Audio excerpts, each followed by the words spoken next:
তো প্রিয় বন্ধুরা, কৃষকদের স্বার্থে বড় সিদ্ধান্ত নিল কেন্দ্র সরকার। পিএম কিষাণ মানধন যোজনার মতন নতুন প্রকল্প চালু করলো। এই প্রকল্পের নাম পিএম আশা প্রকল্প। এই প্রকল্পের জন্য 35,000 কোটি টাকা অনুমোদন দিল মোদী সরকার। তো আজকের ভিডিওর মূল বক্তব্য হলো পিএম আশা প্রকল্প। এই প্রকল্পের সম্পর্কে আমরা বিস্তারিতভাবে জেনে নেব। তো প্রিয় বন্ধুরা, বুধবার প্রধানমন্ত্রী মোদীর নেতৃত্বাধীন কেন্দ্রীয় মন্ত্রিসভায় পিএম আশার জন্য 35,000 কোটি টাকার অনুমোদন করেছে।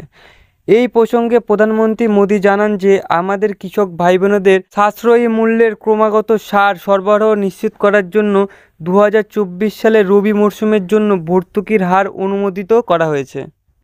তিনি বললেন, এই সিদ্ধান্তের ফলে সারা দেশের কৃষকদের চাষের খরচ কমবে। এদিকে প্রধানমন্ত্রী মোদীর এই সিদ্ধান্ত ডাল ও তৈলবীজ ফসলের ন্যূনতম মূল্য নিশ্চিত করবে। এর পাশাপাশি এই জাতীয় ফসল চাষে ভারত স্বনির্ভর হবে এবং কৃষকরা লাভবানও হবে এই প্রকল্পের মাধ্যমে। তো প্রিয় বন্ধুরা, দেশের কৃষকদের জন্য বড় পদক্ষেপ নিল কেন্দ্র সরকার। তো কী সেই পদক্ষেপ, আজকের ভিডিওর মাধ্যমে অবশ্যই সেই বিষয়েও আলোচনা করব।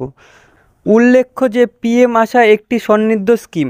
কৃষক এবং উপভোক্তাদের পরিষেবা সুবিধার্থে কেন্দ্রীয় সরকার প্রাইস সাপোর্ট স্কিম এবং স্পাইস স্টেবিলাইজেশন ফান্ড স্কিমগুলিকে পিএম আশাতে একত্র করেছে। এটি কেবল দেশের কৃষকদের তাদের পণ্যের ন্যায্য মূল্য পেতে সহায়তা করবে এবং বরং উপভোক্তাদেরও সুবিধা দেবে। তো বন্ধুরা, বোঝা গেল এখানে পিএম আশা স্কিমটি কী। তো প্রিয় বন্ধুরা, এবার আমরা জেনে নেব মন্ত্রিসভার অন্যান্য সিদ্ধান্ত কী ছিল এই পিএম আশা সম্বন্ধে। এদিকে মিডিয়া ও বিনোদন জগতের অন্যান্য আজ মন্ত্রিসভার বৈঠকে গুরুত্বপূর্ণ সিদ্ধান্ত নেওয়া হয়েছে। অ্যানিমেশন থেকে শুরু করে ভিজুয়াল ইফেক্ট, গেমিং, কমিকস এবং এক্সটেন্ডেড রিয়েলিটির জন্য একটি ন্যাশনাল সেন্টার অফ এক্সেলেন্স স্থাপনের অনুমোদন পাওয়া গেছে। এর ফলে দেশের ক্রিয়েটারদের ইকোসিস্টেম একটি বড় উৎসাহ পাবে এবং কর্মসংস্থানের সুযোগ তৈরি হবে। তো প্রিয় বন্ধুরা, এইখানে বোঝা যাচ্ছে মন্ত্রীরা সকলে মিলে মিটিং করে ভালো একটি পদক্ষেপ নিয়েছে। এই পদক্ষেপের মাধ্যমে নতুন গেমিং চ্যানেল ক্রিয়েটারদের ইকোসিস্টেমে বড় উৎসাহ পাবে এবং কর্মসংস্থানের সুযোগ তৈরি হবে। এখানে বলছে, জানিয়ে রাখি যে কেন্দ্রীয় মন্ত্রিসভার বৈঠকে বায়োরাইট প্রকল্পেরও অনুমোদন দেওয়া হয়েছে। এটি বায়োটেকনোলজিতে ভারতের অগ্রগতি আরও বাড়িয়ে দেবে।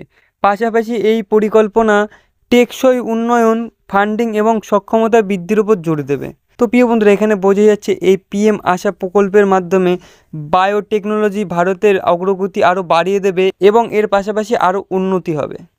প্রিয় বন্ধুরা, এইখানে আরও বলছে, এর পাশাপাশি দেশের একযোগে লোকসভা ও বিধানসভা নির্বাচনের বিষয়ে উচ্চ পর্যায়ের কমিটির সুপারিশ আজ মন্ত্রিসভায় গ্রহণ করেছে। প্রধানমন্ত্রী বলেছেন যে আমি প্রাক্তন রাষ্ট্রপতি রামনাথ কোবিন্দজিকে এই প্রচেষ্টার নেতৃত্ব দেওয়ার জন্য অভিনন্দন জানাই। এই সিদ্ধান্ত আমাদের গণতন্ত্রকে আরও প্রাণবন্ত ও অংশগ্রহণমূলক করার একটি গুরুত্বপূর্ণ পদক্ষেপ হিসেবে বিবেচিত করা হবে। তো বন্ধুরা, এই ভিডিওটির মাধ্যমে বোঝা যাচ্ছে যে এই পিএম আশা প্রকল্পটি একটি বিরাট প্রকল্প হয়ে দাঁড়াবে।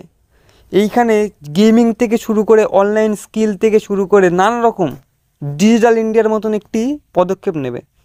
তো প্রিয় বন্ধুরা, আজকের ভিডিওটি এখানেই শেষ করছি। আপনাদেরকে অসংখ্য ধন্যবাদ জানাচ্ছি ভিডিওটি মনোযোগ সহকারে শেষ পর্যন্ত দেখার জন্য।